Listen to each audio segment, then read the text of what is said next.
Oke, selamat pagi, siang, sore, malam, Pak Hendra. Assalamualaikum warahmatullahi wabarakatuh. Perkenalkan, kami dari kelompok 8. Mohon izin untuk mempresentasikan tugas untuk UAS kami yang diambil dari paper The Effective Verification of the Random Forest Algorithm. Sebelumnya, perkenalkan nama saya Maria Shelina Enji dengan NIM akhir 006 dan rekan saya. Saya Cokorda Istri Trisna Santi Marani Pemayun dengan NIM akhir 011. Baik, di sini langsung aja kita mulai. Yang pertama ini ada latar belakang. Nah, jadi kanker payudara merupakan salah satu penyakit dengan tingkat kejadian dan kematian yang tinggi di seluruh dunia, yang menjadikannya ancaman serius bagi kesehatan masyarakat. Nah, deteksi dan klasifikasi kanker payudara secara dini sangat penting untuk meningkatkan efektivitas pengobatan dan peluang kesembuhan pasien. Nah, berbagai penelitian sebelumnya telah menerapkan metode klasifikasi seperti statistical analysis, artificial neural network, support vector machine, dan naive Bayes. Nah, meskipun metode-metode tersebut cukup efektif, hasil akurasinya masih dapat ditingkatkan. Nah, jadi di penelitian ini berfokus pada penerapan algoritma random forest, yang dimana merupakan sebuah metode ensemble learning berbasis decision tree yang mampu mengatasi permasalahan overfitting, menoleransi variabel yang tidak signifikan, serta menilai tingkat kepentingan variabel dalam prediksi. Dengan menggunakan breast cancer Wisconsin, dataset penelitian ini bertujuan untuk mengembangkan model klasifikasi kanker payudara yang lebih akurat, efisien, dan mampu membantu tenaga medis dalam proses diagnosis. Nah, adapun tujuan dan manfaat dari penelitian ini, yang dimana untuk tujuannya itu, yang pertama, mengembangkan model klasifikasi kanker payudara yang efektif menggunakan algoritma random forest dengan dataset Breast Cancer Wisconsin, kemudian melakukan pengaturan dan optimasi parameter atau fine tuning seperti jumlah pohon, N estimators, dan nilai random state agar diperoleh hasil terbaik dan membandingkan hasil akurasi model dengan metode klasifikasi lain seperti SVM, naive Bayes, dan logistic regression untuk melihat keunggulan performa random forest.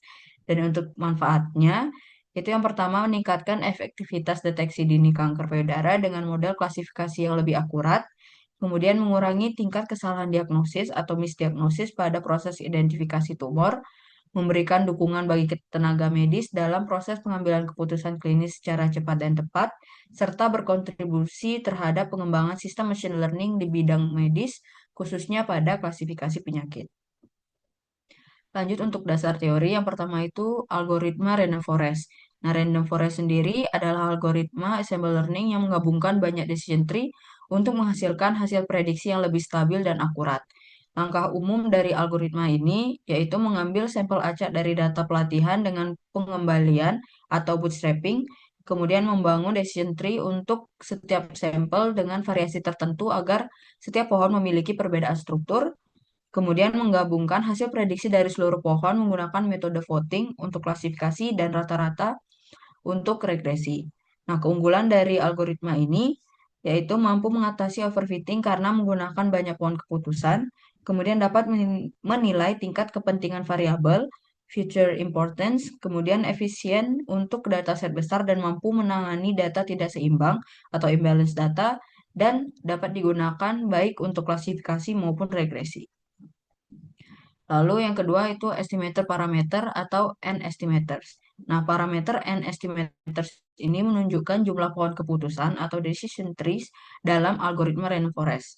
Nah, jumlah pohon yang lebih banyak umumnya meningkatkan akurasi karena model menjadi lebih stabil dan generalisasi lebih baik. Namun, peningkatan jumlah pohon juga meningkatkan waktu pelatihan dan kebutuhan komputasi. Oleh karena itu, perlu dicari nilai optimal antar performa dan efisiensi waktu. Dan yang ketiga, itu random state parameter. Parameter random state digunakan untuk mengatur proses pengacakan dalam pembentukan pohon pada random forest agar dapat direproduksi.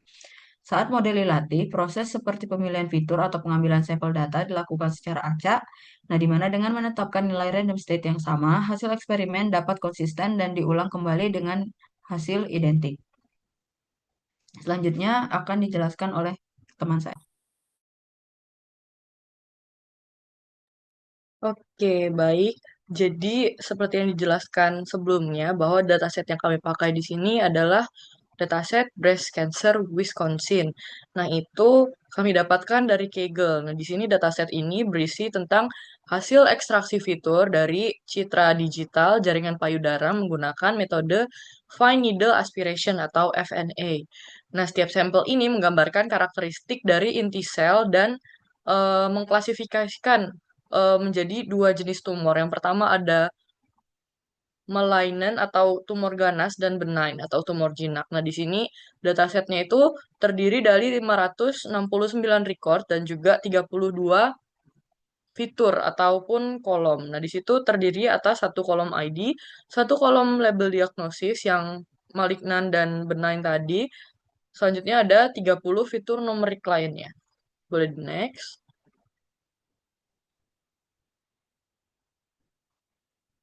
Nah, seperti yang sudah saya mention sebelumnya, di situ ada ID yang merupakan nomor identitas yang unik untuk setiap pasien atau sampel data yang memiliki tipe data nominal dan juga diagnosis sebagai kelas label diagnosis, yaitu untuk tumor ganas ataupun tumor jinak M dan B tadi.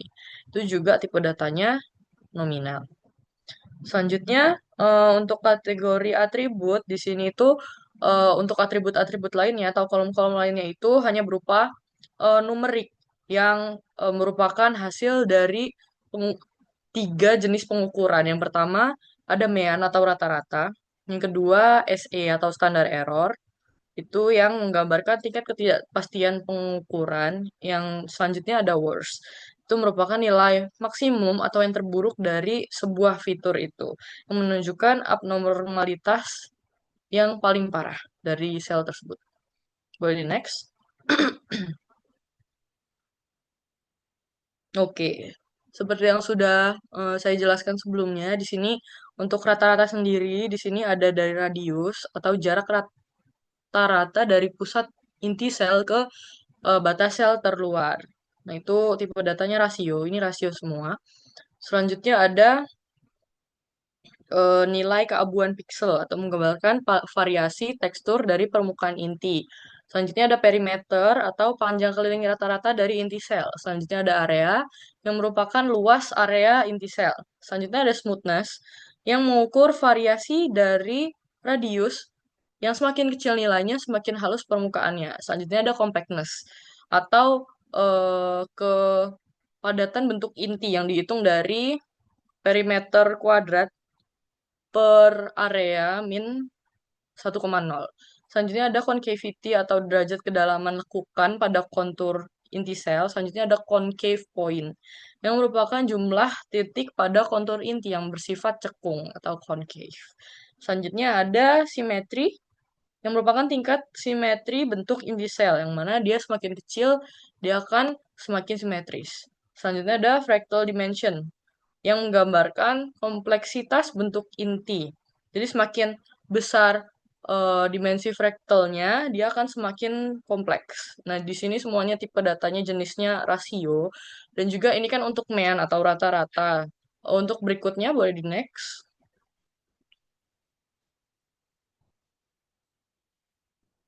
Nah, selanjutnya itu sama sebenarnya, tapi ini mengukur standar errornya atau kesalahan dari perhitungannya itu sendiri. Nah, di sini juga tipe datanya semua rasio. Boleh di next.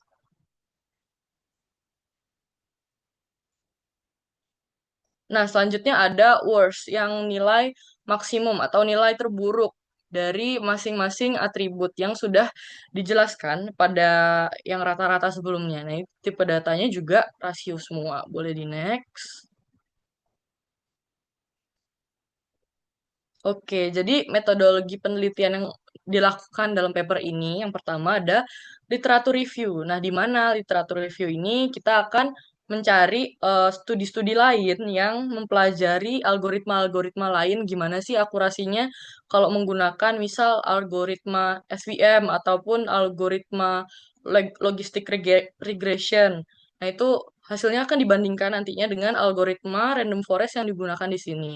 Selanjutnya kita akan preparing dataset yang sebelumnya sudah disebutkan dari breast cancer Wisconsin. Nah, itu terus melakukan preparation nantinya dan juga kita akan melakukan modeling dengan algoritma random forest. Selanjutnya kita akan mencoba parameter tuning. Nah, di situ kita bisa mengganti-ganti random state dan juga N estimatornya, seperti yang sudah disebutkan di tujuan tadi.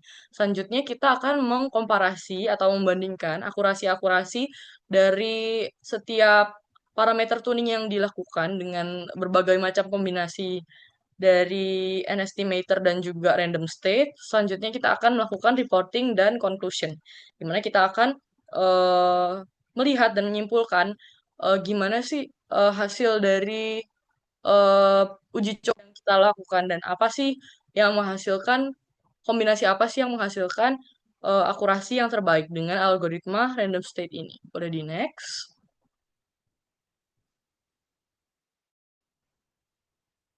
Oke, ini seperti yang saya sebutkan dan saya jelaskan sebelumnya. Untuk yang pertama itu ada literatur review untuk memahami penelitian sebelumnya tentang klasifikasi kanker payudara. Selanjutnya ada dataset preparation atau kita membagi si dataset ini menjadi rasio-rasio dari perbandingan data training dan juga data testingnya dengan rasio-rasio berikut 90/10, terus 80/20, 70/30, 60/40, dan juga 50/50. Selanjutnya kita akan melakukan model development dengan eh, algoritma random forest. Selanjutnya ada hypermeter hyperparameter tuning dengan melakukan perbedaan kombinasi N estimator dan juga random state. Di sini semua parameter yang dicoba-coba itu diuji untuk menghasilkan akurasi yang terbaik. Selanjutnya kita akan melakukan model testing dan juga evaluation untuk mengukur akurasi pada model data uji menggunakan confusion matrix untuk menilai hasil klasifikasinya. Selanjutnya kita akan mengcompare dengan metode-metode lain seperti SVM, logistic regression, Bayesian network, dan juga yang lainnya. Boleh di next.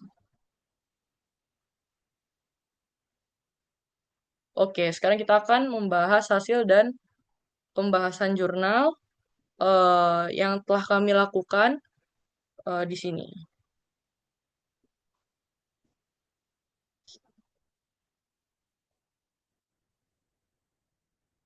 Dan akan dijelaskan oleh teman saya.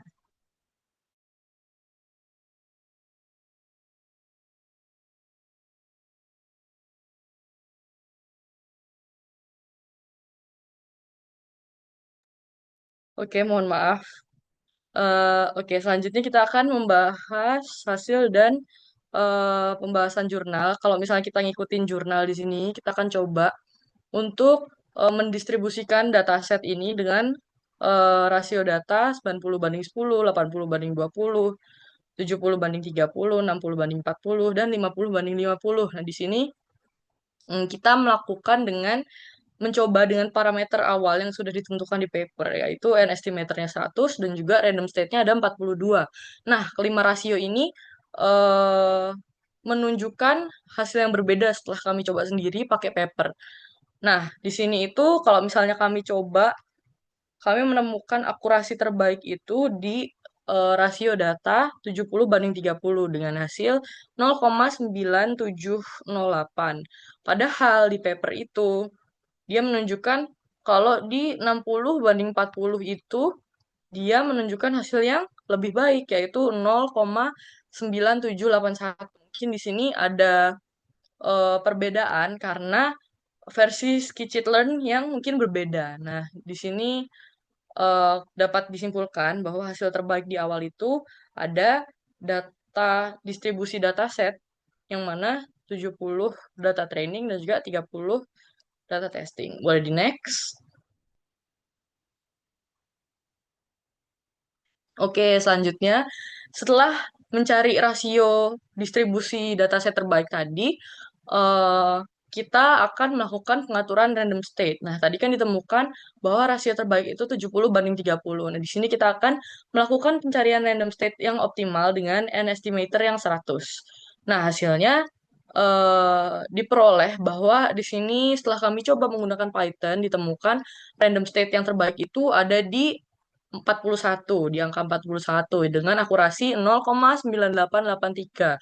Padahal di paper itu menunjukkan bahwa hmm, random state terbaik itu ada di 71 dengan akurasi 0,9868. Nah, perbedaan ini menunjukkan bahwa random state itu sangat sensitif terhadap proses splitting data atau pembagian data. Boleh di next.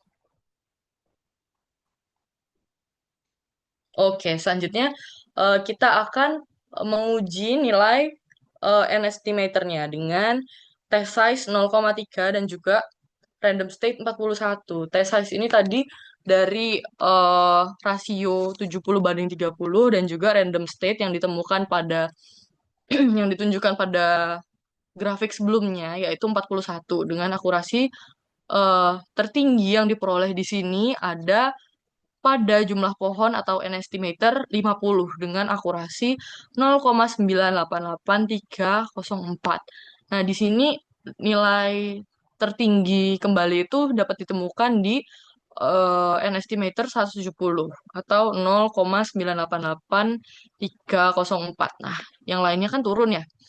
Dapat kita lihat yang lainnya itu lebih rendah daripada di n estimator 50 dan juga 120. Nah, di sini juga beda sama paper. Kalau di paper itu menjelaskan yaitu pada pohon 120 dia baru mencapai akurasi yang paling optimal dengan nilai 0,9912. Nah, ini kan bisa beda karena tentu saja splitting data yang kita pakai kan juga berbeda. Tadi 70/30 dan juga random state-nya yang kita pakai tadi juga 41. Nah, ini sangat berpengaruh terhadap bedanya hasil N estimator yang optimal yang akan diperoleh di sini. Boleh di next. Oke, nah di sini ada model final dan evaluasi seperti yang dijelaskan waktu di metodologi sebelumnya. Di sini model final dan evaluasinya akan divisualisasikan menggunakan confusion matrix. Nah, di sini kita dapat lihat yang benign itu dari total 171 data uji model memprediksi ada 162 benar dan 2 salah. Nah, di situ yang benign kita lihat dia prediksi benarnya itu eh, ada 109 dan juga yang di malignant itu dia prediksi benarnya 60. Nah, di sini yang salah dua. Di setiap kelas data itu ada satu dan satu yang nilai salah. Nah, ini menghasilkan nilai akurasi 98,83 yang sedikit lebih rendah daripada di paper. Kalau di paper tadi kan kita pakai rasio data 60/40, random stick 71 dan n estimator 120, dia akan menghasilkan akurasi yang lebih tinggi dengan akurasi 99,12%. Nah, ini kedua hasilnya itu meskipun berbeda, dia tetap membuktikan bahwa random forest sangat efektif buat mengklasifikasikan kanker payudara dibandingkan dengan metode-metode lainnya, seperti yang dijelaskan di dalam metodologi tadi. Boleh di next.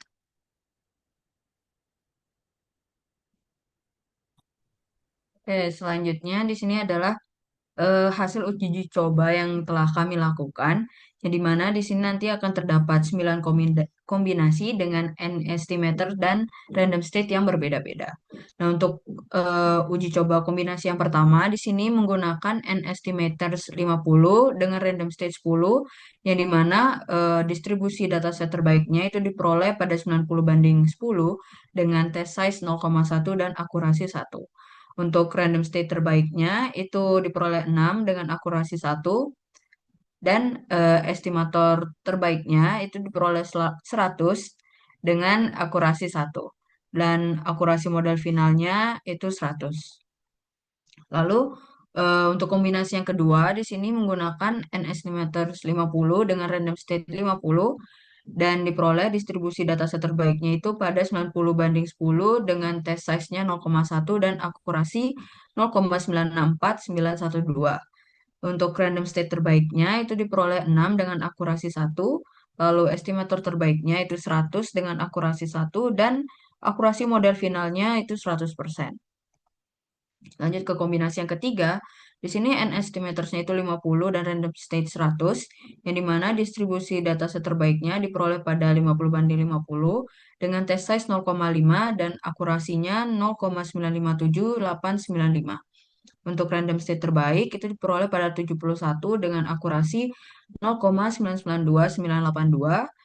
Kemudian estimator terbaiknya itu 140 dan akurasinya 0,982456. Kemudian untuk akurasi model final itu diperoleh 98,25%. Untuk kombinasi yang keempat, itu menggunakan N estimator 150 dengan random state 10, yang dimana distribusi dataset terbaiknya diperoleh pada 50/50 dengan test size 0,5 dan akurasi 0,989474. Untuk random state terbaik itu diperoleh pada 10 dengan akurasi 0,989473. Kemudian estimator terbaiknya 140 dengan akurasi 0,989474 dan akurasi model finalnya itu 98,95%. Lanjut ke kombinasi yang kelima. Di sini menggunakan N estimator 150 dengan random state 50, yang dimana distribusi dataset terbaiknya diperoleh pada 90/10 dengan test size 0,1, akurasi 0,964912, yang mana random state terbaiknya diperoleh pada 6 dengan akurasi 1, kemudian estimator terbaiknya itu 100 dengan akurasi 1, dan akurasi model finalnya itu 100%. Kemudian ke kombinasi keenam, di sini menggunakan N estimator 150 dengan random state 100, yang dimana distribusi dataset terbaiknya diperoleh pada 90/10 dengan test size 0,1 dan akurasi 0,964912. Untuk random state terbaiknya diperoleh 6 dengan akurasi 1, kemudian estimator terbaiknya itu 100 dengan akurasi 1, dan akurasi model finalnya itu 100%. Lalu kombinasi ketujuh di sini menggunakan N estimators 200 dengan random state 10. Untuk distribusi dataset terbaiknya diperoleh pada 50/50 dengan test size 0,5 dan akurasi 0,989474.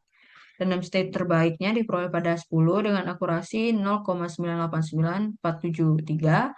Kemudian estimator terbaiknya itu 140 dengan akurasi 0,989474 dan akurasi model finalnya itu 98,95%. Kemudian kombinasi yang ke-8 di sini menggunakan estimators 200 dengan random state 50. Distribusi dataset terbaiknya itu 90/10 dengan test size 0,1 dan akurasi 0,964912. Untuk random state terbaik itu diperoleh pada 6 dengan akurasi 1. Kemudian estimator terbaiknya itu 100 dengan akurasi 1 dan akurasi model finalnya itu 100%. Kemudian untuk kombinasi yang terakhir, kombinasi ke-9 di sini menggunakan N estimators 200 dengan random state 100, yang dimana distribusi dataset terbaiknya diperoleh pada 80/20 dengan test size 0,2 dan akurasi 0,956140. Kemudian random state terbaiknya itu diperoleh pada 54 dengan akurasi 0,991228. Kemudian estimator terbaiknya itu pada 60 dengan akurasi 0,991228 dan akurasi model finalnya yaitu 99,12%. Nah, di sini merupakan perbandingan dari hasil coba yang telah kami lakukan dari ke-9 kombinasi, yang dimana diperoleh bahwa kombinasi pertama itu merupakan kombinasi yang terbaik dengan N estimators-nya 50, kemudian random state 10, dengan base testnya 0,1, kemudian base random state-nya 6, dan base N estimators-nya 100, yang dimana memperoleh akurasi final itu 100%. Nah, ini juga merupakan perbandingan dengan hasil dari eh, paper yang kami gunakan, yang dimana pada model baseline-nya di parameter awal itu menggunakan N estimator 100 dengan random state 42, kemudian parameter optimalnya itu test size-nya 0,1 0,3 dengan random state 41 dan N estimator 50, yang dimana memperoleh akurasi sebesar 98,83%. Nah, kemudian untuk hasil dari kombinasi yang telah kami lakukan, di mana kombinasi terbaiknya itu pada kombinasi pertama, di mana parameter awalnya dengan n estimators 50, dengan random state 10, lalu parameter optimalnya itu test size 0,1, random state 6, dan n estimatorsnya 100, yang dimana diperoleh nilai akurasi sebesar 100%. Oke, jadi sampailah kita di kesimpulan. Nah, dari jurnal yang kami analisis ini menunjukkan bahwa algoritma random forest ini merupakan model yang paling efektif untuk mengklasifikasikan kanker payudara, meskipun performanya cukup sensitif terhadap perubahan hyperparameter. Nah, dalam hasil yang kami coba di awal tadi, sesuai dengan paper, konfigurasi optimal ditemukan pada pembagian data atau splitting data 70/30 dan dengan random state 41 dan juga n estimator 50, berbeda dengan jurnal referensi yang menggunakan pembagian atau splitting data di rasio 60/40, random state-nya 71 dan n estimator 120. Nah, meskipun akurasi di yang kami coba sendiri itu sedikit lebih rendah dari jurnal referensi, mungkin beda 0, aja, performanya tetap lebih baik dibandingkan dengan algoritma-algoritma lainnya seperti logistic regression ataupun SVM. Nah, kemudian kami kan melakukan eksperimen lanjutan dengan mengkombinasikan nilai-nilai dari n estimator, random state, dan rasio yang beda-beda. Nah, di sini hasil terbaik juga diperoleh pada pembagian data 90/10 dengan random state 10 dan n estimator 50. Nah, konfigurasi ini menghasilkan akurasi yang sempurna hingga 100%. Dari sini dapat kita peroleh makin kecil test size-nya akan menghasilkan akurasi yang tinggi karena data yang kita latih itu lebih banyak dan model akan belajar lebih baik. Nah, akurasinya ini yang menyebabkan dia naik ini. Selanjutnya, makin besar random state, misal kalau di atas 100 nih, dia akan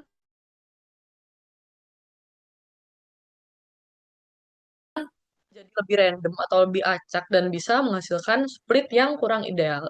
Selanjutnya, makin banyak n estimatornya, performanya itu cenderung stabil dan tapi tidak terlalu meningkatkan si akurasi ini.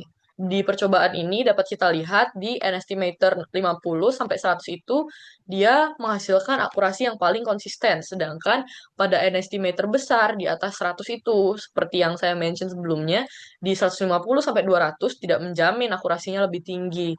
Nah, jadi di sini dapat kita simpulkan makin baik hasil tuning misal dari base random state dan juga base and estimator akan menghasilkan akurasi yang stabil di angka yang tetap. Nah, ini makin bagus si akurasinya.